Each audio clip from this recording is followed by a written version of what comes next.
যে যুবক ভাইদের ইবাদত বন্দেগী আল্লাহর কাছে কেমন দামি পুরস্কার কি প্রতিদান কি রেখেছেন। সময় যেহেতু সংক্ষিপ্ত, শোনাটা জরুরি।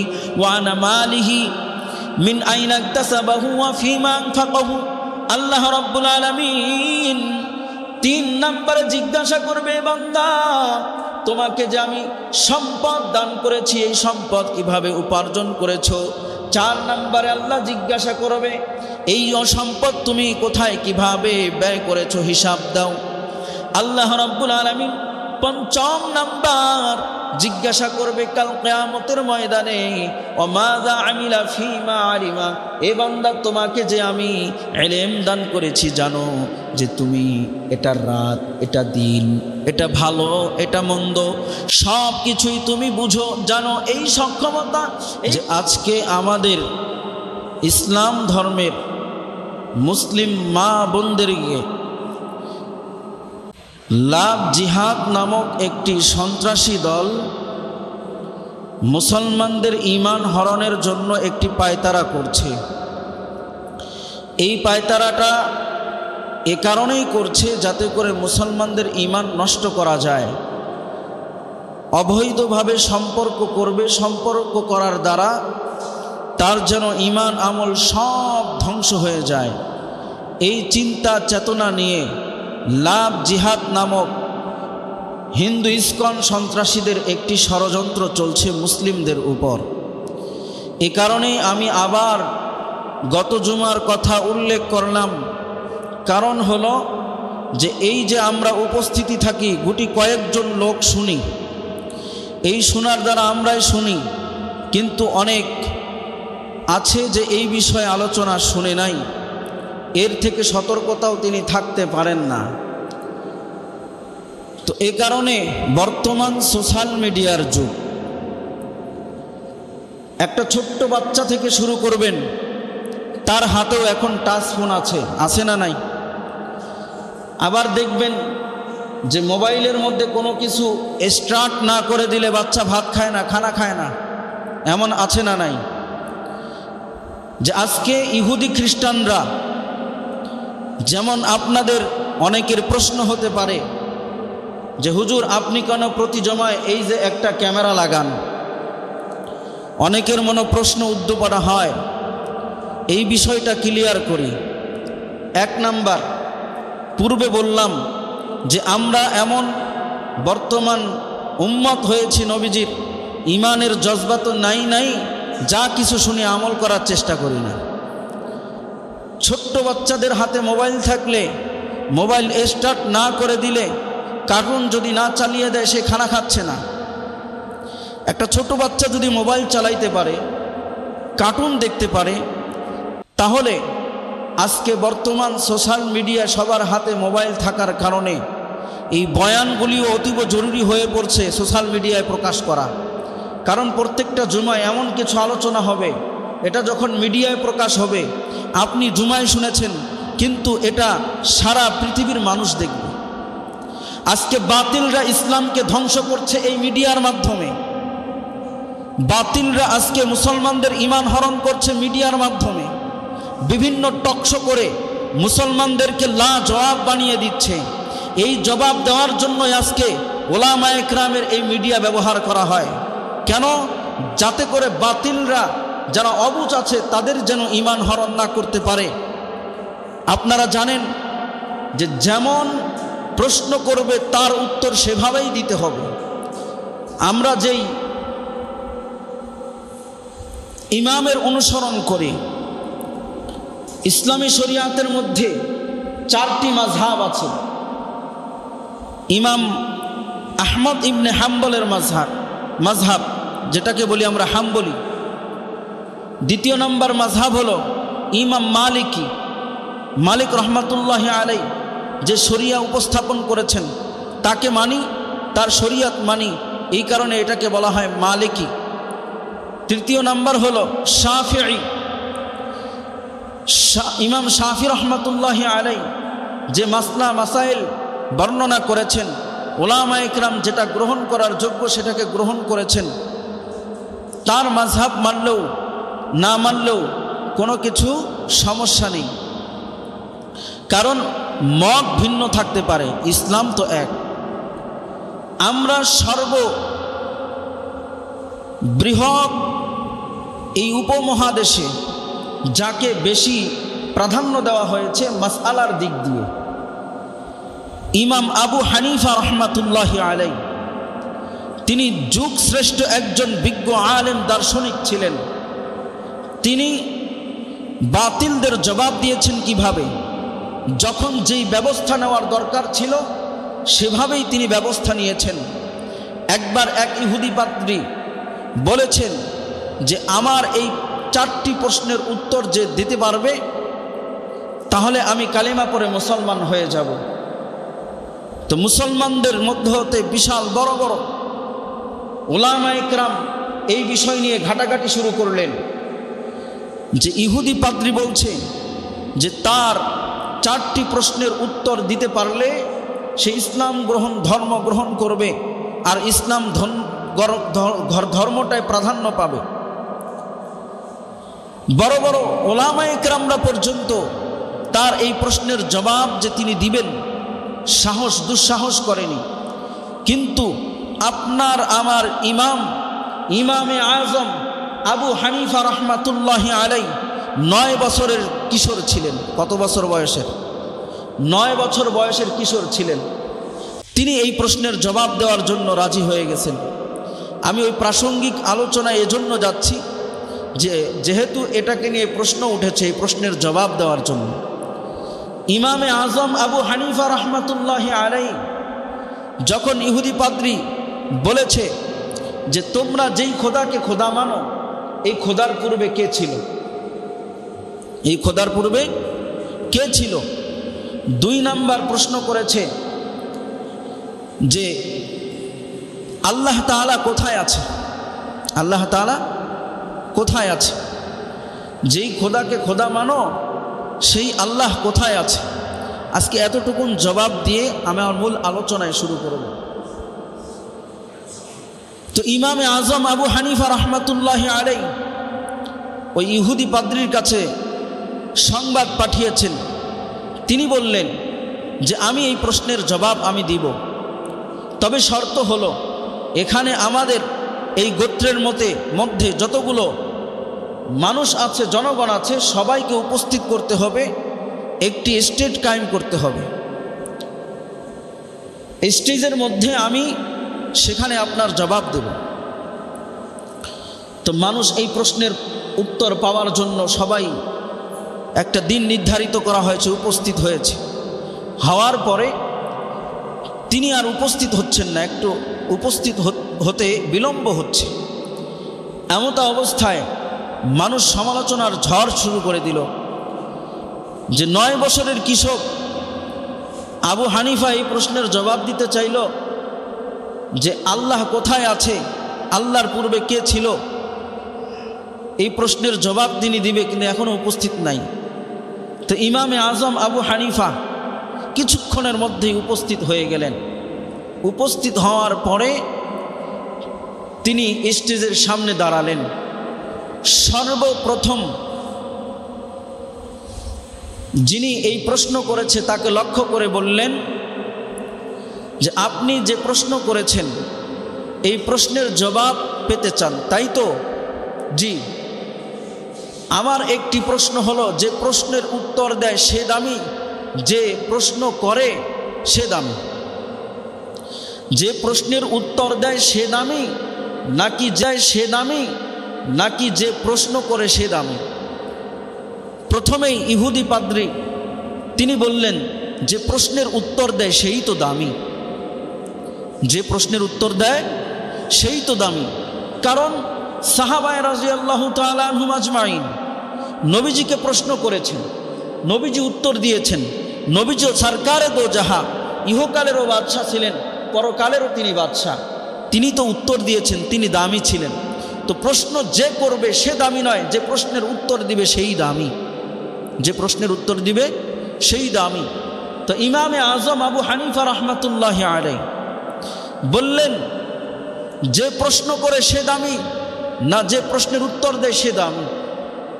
তো ইহুদি পাদ্রী বলে যে উত্তর দেয় সেই তো দামি। তো যে দামি, আমি তো এখন দামি মানুষ, আপনার প্রশ্নের জবাব দিব। আপনার প্রশ্নের উত্তর পেতে হলে আপনার ওই আসন ছেড়ে দিতে হবে, আর আমার স্থানে আপনাকে আসতে হবে। আমি নিচে আছি, আপনি নিচে থেকে আমাকে প্রশ্ন করবেন, আমি ওই আসনে বসবো, এরপরে আপনার প্রশ্নের জবাব দেব, কারণ আমি তো দামি। ইহুদি পাদ্রী প্রথমেই তিনি ইমামে আজম আবু হানিফা রহমাতুল্লাহ আলাইয়ের কাছে ধরা খেয়ে গেছেন। এরপরে ইমামে আজম আবু হানিফা রহমাতুল্লাহ আলাই ওই পাদ্রীর আসনে যেয়ে বসলেন, যে আপনারা প্রশ্ন করেছিলেন যে আল্লাহ কোথায় আছে, আল্লাহর পূর্বে কে ছিল? ইহুদি পাদ্রীকে ডেকে বললেন যে আপনি যে বললেন যে আল্লাহ বর্তমান কোথায় আছে আর আল্লাহর পূর্বে কে ছিল, প্রশ্নের জবাব পেতে হলে আপনাকে সর্বপ্রথম আল্লাহ কোথায় আছে এটার উত্তর পেতে হলে একটি মোমবাতি লাগবে। মোমবাতির মধ্যে তিনি আগুন ধরাইয়া দিলেন। আগুন ধরানোর পরে বাদশাকে প্রশ্ন করলেন যে বাদশা, আপনি এখন এই প্রশ্নের উত্তর দেন, আমি যে মোমবাতিটা জ্বালিয়েছি এই মোমবাতির আলো কোথায় কোথায় ছড়িয়ে আছে? ইহুদি পাদ্রী বলে যে এই বাতির আলো তো সব জায়গায় বিরাজমান, এটা কোথায় আছে এটা তো বলা যাবে না। তো আল্লাহ রাব্বুল আলামিন আকাশের মালিক, জমিনের মালিক, চন্দ্রের মালিক, সূর্যের মালিক, ওই মালিকও বিরাজমান, তিনি এক, অদ্বিতীয়, তার কোনো শরীক নাই, তিনি সব জায়গায় বিরাজমান। সামান্য একটা মোমবাতির আগুনের উদাহরণ দিয়ে বাদশাকে দমায়া দিছে ইমামে আজম আবু হানিফা রহমাতুল্লাহ আলাইহি। এরপরে দ্বিতীয় নাম্বার প্রশ্ন কি, যে আল্লাহ কোথায় আছে, এর প্রশ্নের জবাব পেতে হলে বাদশা আপনি আমার প্রশ্নের উত্তর দেন, আপনি এখন 10 থেকে নিয়ে 1 পর্যন্ত গুনতে শুরু করেন, 10 থেকে নিয়ে 1 পর্যন্ত। তো বাদশা বলতেছে যে 10, 9, 8, 7, 6, 5, 4, 3, 2, 1। তো ইমামে আজম আবু হানিফা রহমাতুল্লাহ আলাইহি বললেন যে 1-এর পূর্বে কি আছে? কে 1-এর পূর্বে তো কিছু নাই, 1-এর পূর্বে শূন্য, শূন্যের পূর্বে কি আছে? বা শূন্যের পূর্বে তো কিছু নাই, কোনো অংশ নাই। তো ইমামে আজম আবু হানিফা রহমাতুল্লাহ আলাইহি বললেন যে 1-এর পূর্বে যেমন সংখ্যা নাই, আল্লাহ রাব্বুল আলামিন এই পৃথিবীর মালিক, তার পূর্বেও কেউ নাই, তিনি এক। আল্লাহর পূর্বে কেউ নাই, এভাবে তাকে প্রশ্নের জবাব দিয়ে দিলেন, কারণ আল্লাহ এক, অদ্বিতীয়। আলহামদুলিমান কদ্দারা খায়রাও ওয়া খাবালা ওয়া শুকরু লিমান সাওয়ারা হুসনাও ওয়া জামালা ফারদুন সামাদুন আন সিফাতিল খালকি বারিয়ুন রাব্বুন আযালিয়ুন খালাকাল খালকা কামালা লা জিদ্দা ওয়ালা নিদ্দা ওয়ালা হাদ্দা লিমাওলা আল-আনা কামা কানা ওয়া লাম ইয়ালকা যাওয়ালা আল-আনা কামা কানা ওয়া লাম ইয়ালকা যাওয়ালা। আল্লাহর পূর্বে কেউ নাই। তো এই কথা বলার একমাত্রই কারণ হলো যে আমরা মুসলমান আজকে বর্তমান সমাজে দেখছি যে মুসলমানদেরকে এমন কিছু প্রশ্ন করে আটকিয়ে দিচ্ছে যে মুসলমান হয়েও তার প্রশ্নের জবাব দিতে পারছে না। তো বাতিল রাজকে সোশ্যাল মিডিয়ার মাধ্যমে যেভাবে ইসলামকে ধ্বংস করার পায়তারা চালাচ্ছে, তাদের এই জবাব দেওয়ার জন্য আমাদেরও অতীব জরুরি হয়ে পড়ছে মিডিয়া ব্যবহার করা। এই কারণেই আমি এই জুমাগুলো প্রতি জুমায় রেকর্ড করি। কেন করি? যে এই মসজিদের উপস্থিতি কম, লোক জমায়েত হতে হতে নামাজের পূর্ব মুহূর্তে আসে, সব কথা পায় না। আবার এমনও হয় বিভিন্ন জায়গায়, ভাই আমি ঢাকায় ছিলাম এক মসজিদে 6 বছর, সেই মসজিদের মধ্যে বিভিন্ন সময় খতিব সাহেবদেরকে নিয়ে সমালোচনা করা হয়। আলোচনার মধ্যে একটা আলোচনা করেছে, এই আলোচনাকে কেন্দ্র করে মিথ্যা বানিয়ে বানিয়ে ইমামের বিরুদ্ধাচরণ করে। আরে ভাই, আপনি যে ইমামের পিছনে ইক্তেদা করেন, আপনার নামাজ সহি করে দেয় যে ইমাম, ওই ইমামকে নিয়ে সমালোচনা করা, সমালোচনা করা, তার বিরুদ্ধাচরণ করা আপনার নামাজ নষ্টের মূল কারণ। তো তিনি একদিন এক বিষয়ে আলোচনা করেছেন, তো ওই মসজিদেও এরকম ঝামেলা বেঁধে গিয়েছে যে আপনি এই কথা বলেছেন। খতিব সাহেব বলছে যে না, আমি এই কথা বলি নাই, এই কথা বলি নাই। প্রমাণ কি? যে প্রমাণ কি? আমার পুরা বয়ান রেকর্ড হয়েছে, আপনি শুনতে পারেন। ওই ব্যক্তিদেরকে দাঁত ভাঙা জবাব দেওয়ার জন্য এই মিডিয়ায় তাদের জন্য যথেষ্ট হয়ে গেছে। এখন তো এক মুসলমান আরেক মুসলমানেরই শত্রু। এই শত্রু দমন করতে হবে, সংশোধন করতে হবে, মিলিয়ে দিতে হবে। কারণ নবীজি সাল্লাল্লাহু আলাইহি ওয়াসাল্লাম বলেছেন, যদি কোনো ব্যক্তি মুসলমান আরেক মুসলমানের সাথে 3 দিনের সম্পর্ক বিচ্ছিন্ন করে থাকে, এটা সে গুনাহের কাজ করবে। তো এটা জানিয়ে দেওয়ার দায়িত্ব কার? এই মসজিদের মিম্বারের দায়িত্ব যারা থাকে তাদের। প্রাসঙ্গিক আলোচনার পরপর আমি যে আয়াতে কারিমা তেলাওয়াত করেছি, আল্লাহ এই আয়াতে বলেন, উলাইকাল্লাযীনা ইমতাহানাল্লাহু কুলুবাহুম লিত্তাকওয়া লাহুম মাগফিরাতুন ওয়া আজরুন আযীম।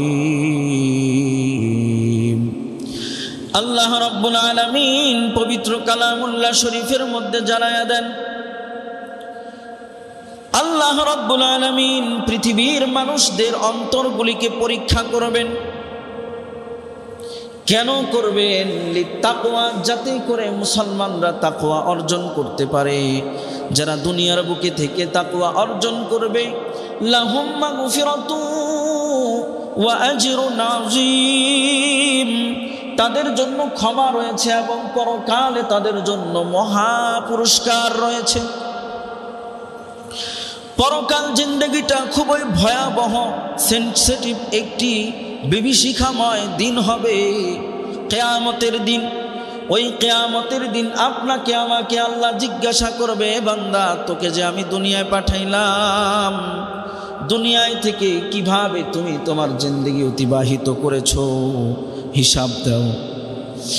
এ কারণে আমি তিরমিজি শরীফের 2416 নম্বর হাদিস পাঠ করেছি।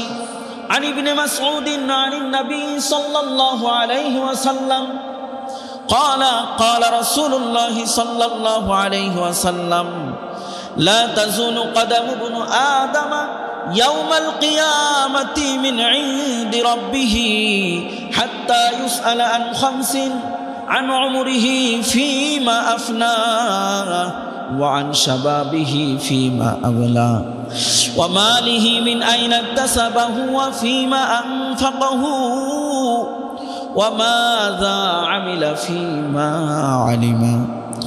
নবীজি সাল্লাল্লাহু আলাইহি ওয়াসাল্লাম বলেন, কিয়ামতের ওই বিভীষিকাময় দিনে বনি আদমের সন্তানেরা 5টা প্রশ্নের উত্তর না দেওয়া পর্যন্ত চুল পরিমাণ পা সরাতে পারবে না। কয়টা প্রশ্ন বলেন? 5টা।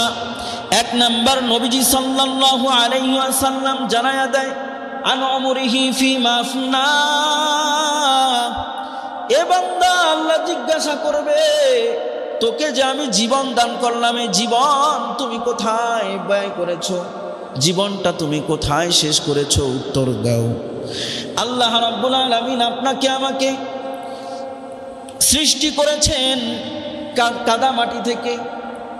সূরা রহমানের মধ্যে আল্লাহ রাব্বুল আলামিন জানায় দেন, খলাকাল ইনসানা মিন সালসালিন কাল ফাখার, আমি মানুষকে তৈরি করেছি এমন গন্ধযুক্ত শুষ্ক কাদা মাটি থেকে। এই মাটি দিয়েই আল্লাহ রাব্বুল আলামিন মানুষ তৈরি করেছেন। বর্তমান আমরা যে বডি দেখতে পাচ্ছি, এই বডির কোনো দাম নাই, এই বডির দাম আছে আল্লাহর কাছে নাই। ভিতরে যে রূহ, কথা বলতেছি, শ্রবণ করতেছি, আল্লাহ যে আত্মা দান করেছেন, এই আত্মার দাম আল্লাহর কাছে আছে।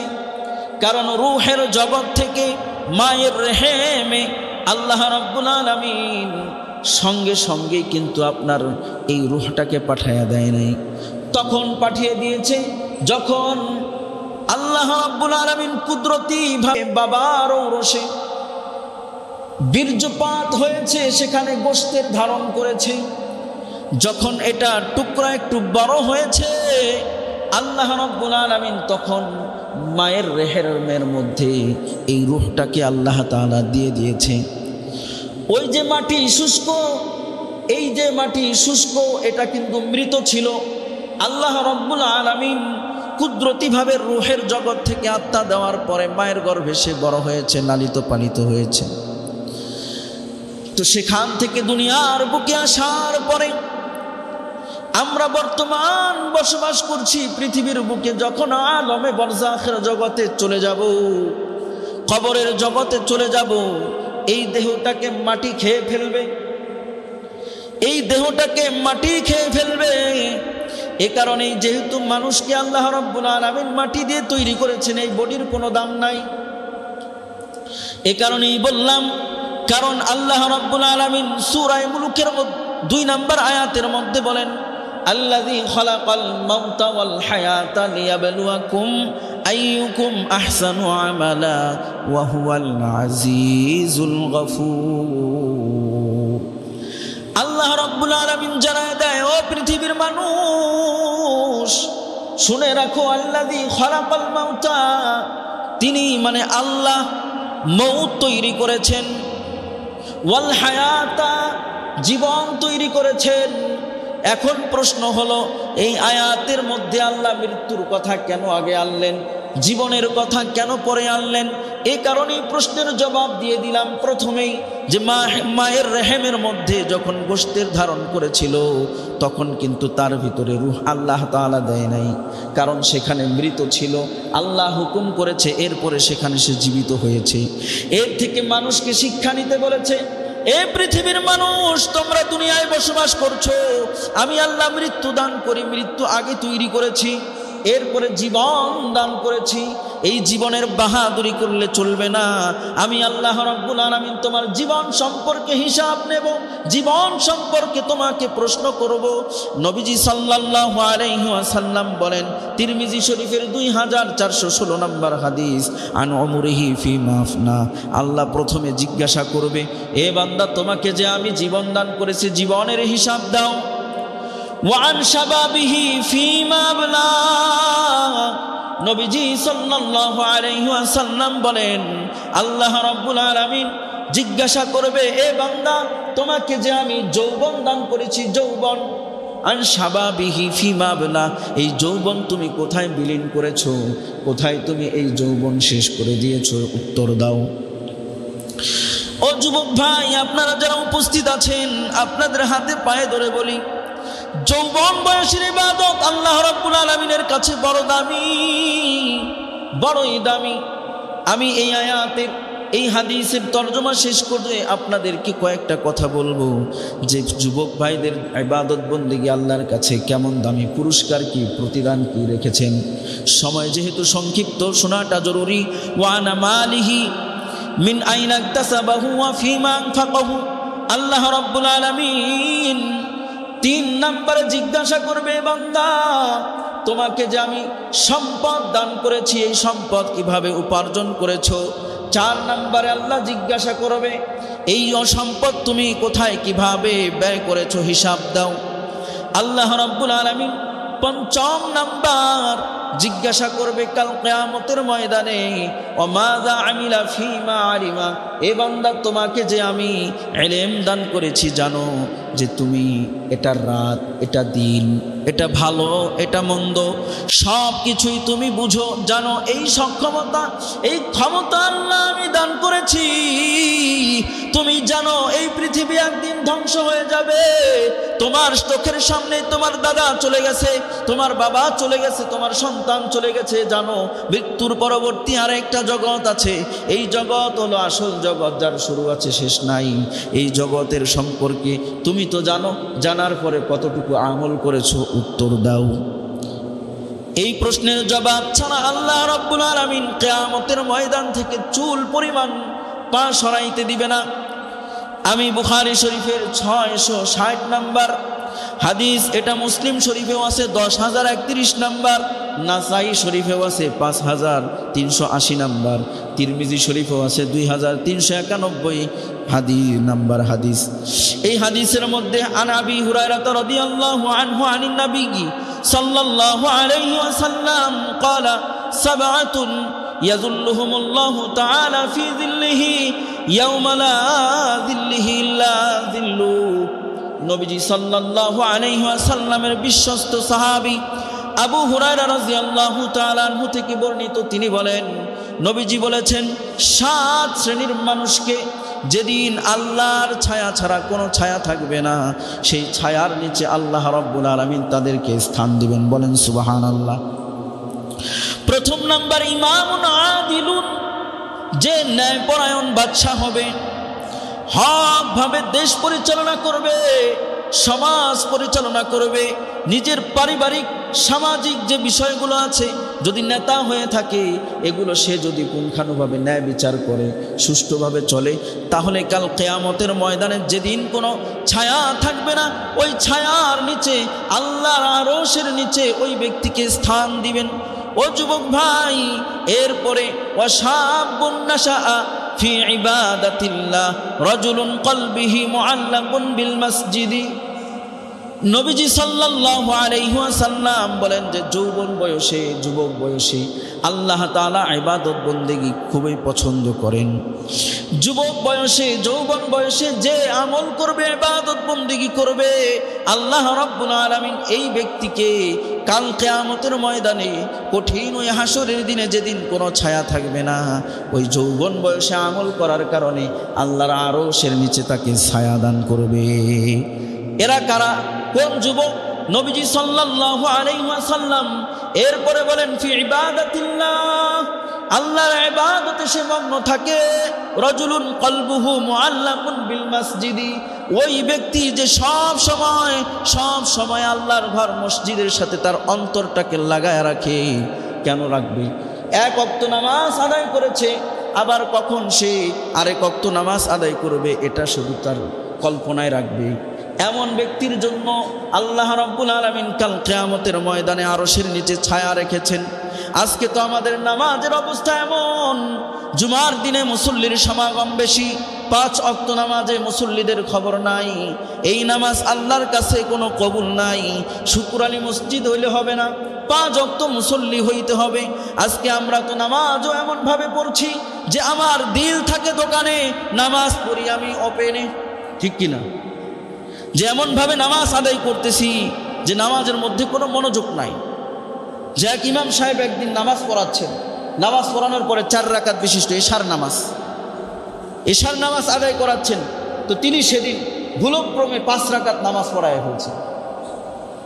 ভুলক্রমে 5 রাকাত নামাজ পড়ায় ফেলছে।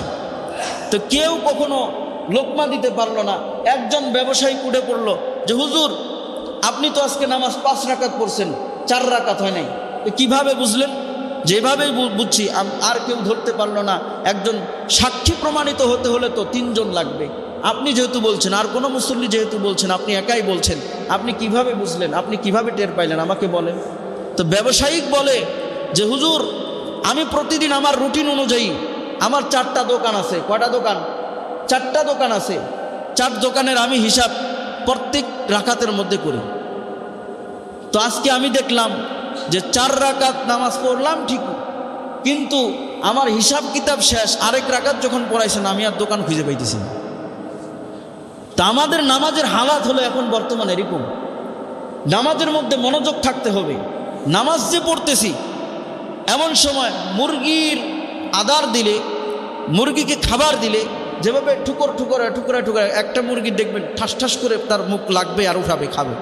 আজকে আমাদের নামাজের হালাত এরকম হয়ে গেছে। এমন নামাজই আল্লাহ তাআলার কাছে গ্রহণযোগ্য নয়, তার নামাজ কবুল হবে না। নামাজ পড়তে হবে ধীর স্থিরভাবে, সুন্দরভাবে। নামাজ আল্লাহ রাব্বুল আলামিনের কাছে গ্রহণযোগ্য হবে। আল্লাহ রাব্বুল আলামিন আমাদের সবাইকে আজকের জুমার আলোচনায় যা কিছু শুনেছি বুঝেছি, আমালিয়াতগুলো আমল করার এবং বর্জনীয়গুলো বর্জন করার তৌফিক দান করেন, বলেন আমিন। ওয়া আখিরি দাওয়ানা আনিল হামদুলিল্লাহি রাব্বিল আলামিন। যে ভাইরা ক্বাবলাল জুমা 4 রাকাত